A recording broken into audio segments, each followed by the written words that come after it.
This is Paula Sibulo with GGX News, and I'm here with a very special SF State alumnus. May I welcome my guest today, Emmy Award-winning journalist, ABC News anchor, and correspondent Whit Johnson. Thank you so much for being here today. Thank you. It's my pleasure. How are you doing? I'm good. This is like really great. It's like a blast from the past, but you have all these new tools and everything I'm excited to learn about. It's a lot of fun. We're glad you're back. And so I saw that you were in Tampa this weekend.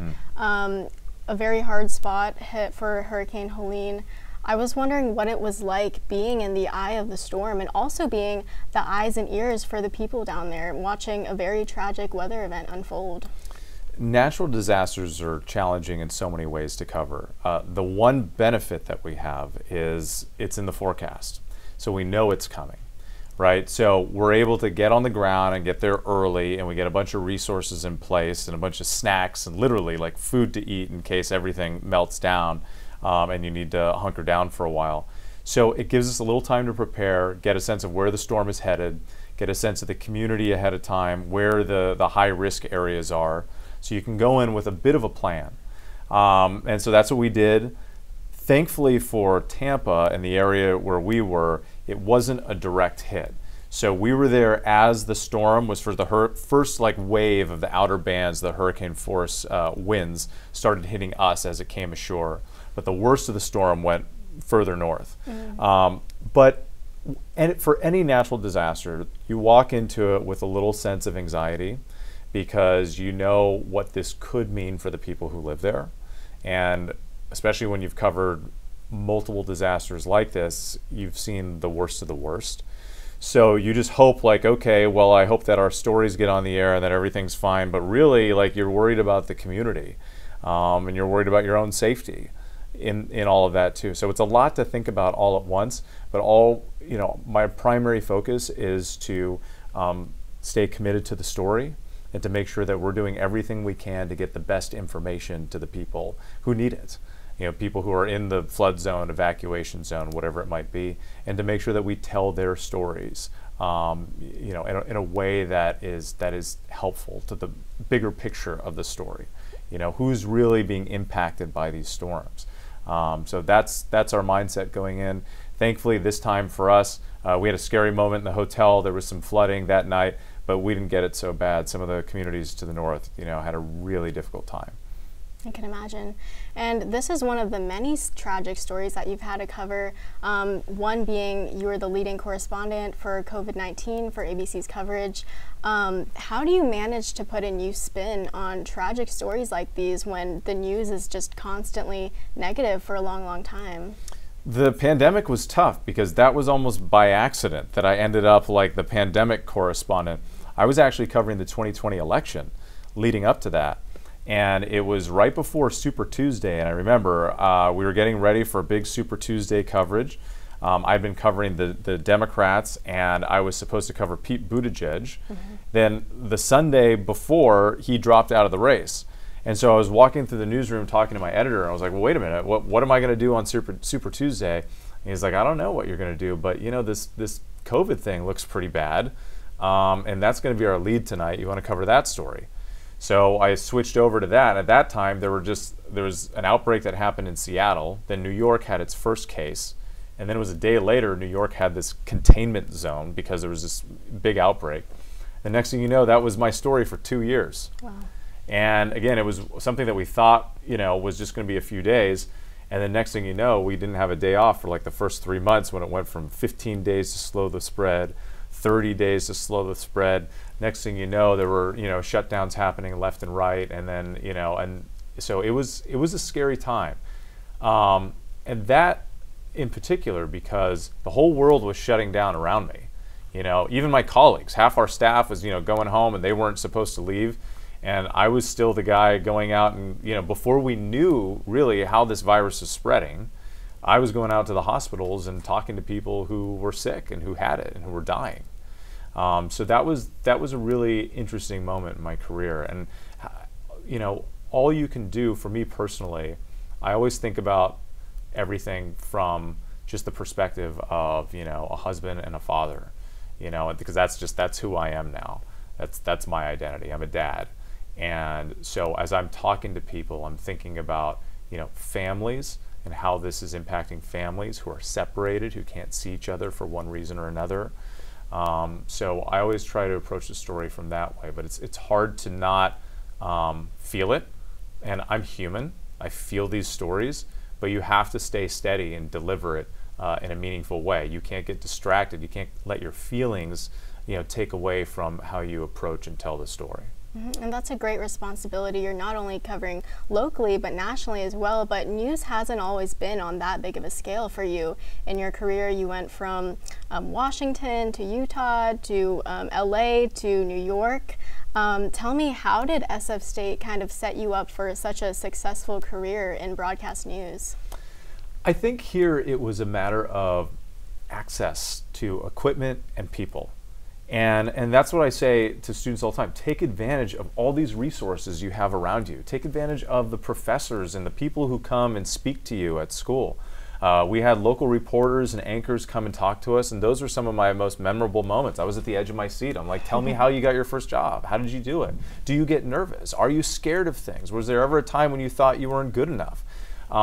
So I followed up with some of those folks, and I followed up with professors, and I continued to ask questions, and I continued to figure out what it is that I needed to learn to be able to do this job. So you have a great program and a great department here. The question is, how do you take advantage of these resources for you? It's generally not enough to just show up and turn in your homework on time. You need to use this equipment on a regular basis so it becomes second nature, and that it's something that you just know how to do. And so I would say that SF State prepared me by giving me access to the tools, the equipment, and the people who could help me do this job. And your passion for broadcasting didn't just start at SF State. It started with your stepfather's radio show. What about his career made you say, I want to do this for my career?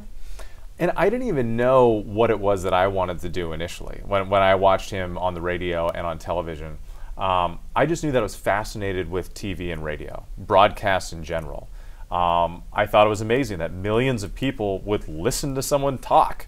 I mean, my stepdad was a doctor, and he was like, you do these medical minutes, and millions of people would just listen to him talk. I mean, he's a great talker. Like, I mean, don't get me wrong. I mean, he was, I learned so much from him. But I was just fascinated. Well, what is it? What is it about this human connection? I want to know more about it. And what I found throughout the course of my career is the power of storytelling. We want, as a society, we want to hear stories. We want to be, look, when something's difficult, we want to know, why it's difficult. How did you get through it? What got you through it? What do I need to learn to protect myself, protect my family? Putting together stories that relate to people. The things that I always think of is like, okay, your money, your health, your safety, right? These are like the types of things that people want to know about. So if I'm telling a story, I'm thinking about how can that story impact people directly. And so I just, I developed a passion for it over time. I'm proud of what we do. We're at this pivotal moment when I think, journalism's under fire, this hyper-political environment that we're in. But I still believe in what we do so much that, like, I want to encourage the next generation to say, hey, don't just give up. Let's find a better way. Let's find a better way, more engaging way to tell these stories. And I want to be part of that evolution. Well, that broadcasting gene definitely runs in your family. It's not just your stepfather, it's you and your wife. I was wondering, how do you guys manage to balance work and home life, having, a wife and 2 daughters, with the demanding workload of a journalist? That is the question I've been waiting to hear all day, because it is incredibly difficult. I don't know that I have it figured out. I don't know that anybody has it figured out. I'm in my 40s. I still work weekends and holidays, and I work 20-hour days, and I get called and pulled out of weddings and sent on the road all the time. My wife and I had when we first got into this business, and when we first got together, I was in Yakima. Okay, I didn't think that I was going to. My definition of success back then was like, will someone keep paying me to do this job anywhere, let alone like the network level? So as we approached this together, our rule was, like our jobs, love each other, right? And separate career from job. The job is where you're physically working at that time, but the career is television news journalist, right? You don't need one specific job to have the career, right?